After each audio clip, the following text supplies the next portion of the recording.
In this video, I'm going to show you how to make a Synclastic bracelet using a PotterUSA progressive pancake die, PotterUSA Synclastic forming tools, and a hydraulic press.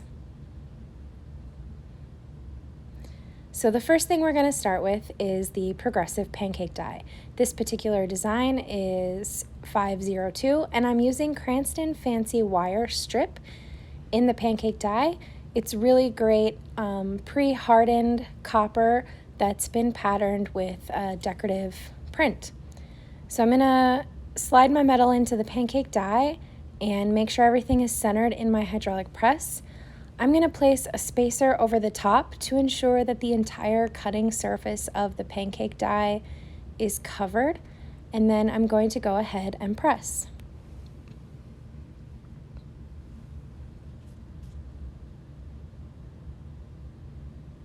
So these progressive pancake dies are really cool because you can cut out a patterned strip of metal that's as long or as short as you want. And it saves you tons of cutting time because the alternative would be to saw this out by hand. So you're just going to progressively insert the strip into the pancake die, kind of, moving it along from where you've previously cut, lining up with the previous cut, and then cutting another section. And you can do this for as long of a piece of metal as you'd like. And you'll just go ahead and repeat that process several times until you get a strip as long as you need.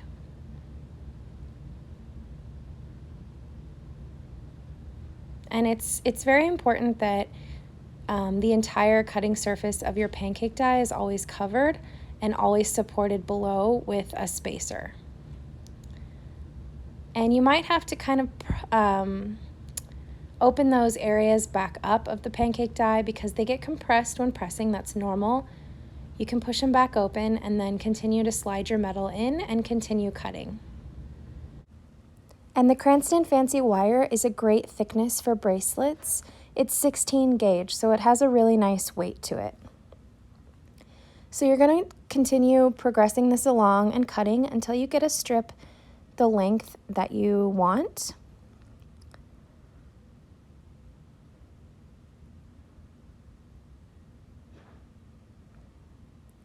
And then once you have the length that you want, we can start forming.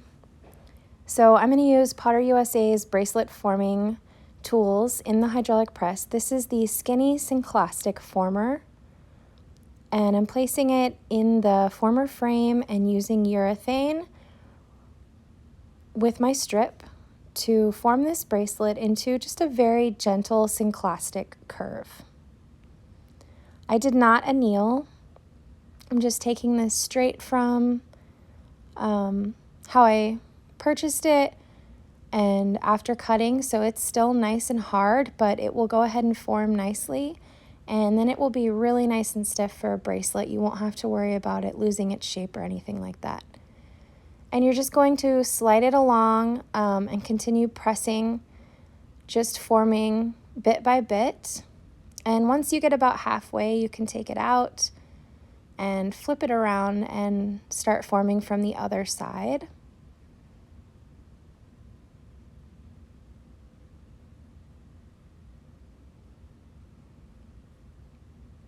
And this particular former is going to form this into a circular shape.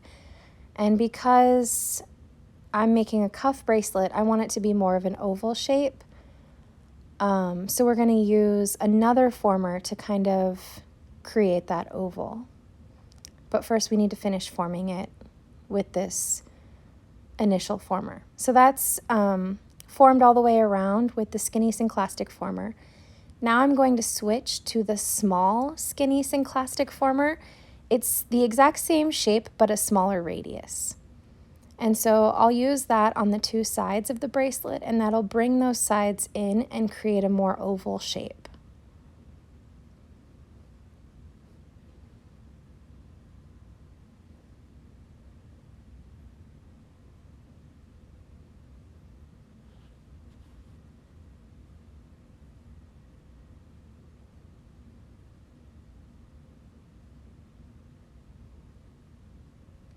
So again, just slowly, progressively forming those side areas of the bracelet. And then flipping it and doing the other side. You can see how it really makes that oval shape.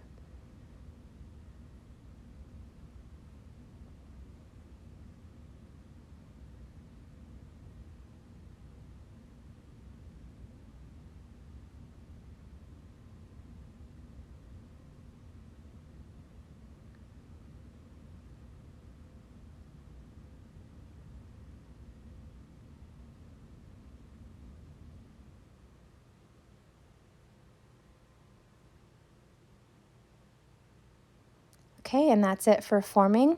Now I'm just ready for patina and polish, and I have a finished formed bracelet with a decorative profile, and it was all made super simple with PotterUSA tools.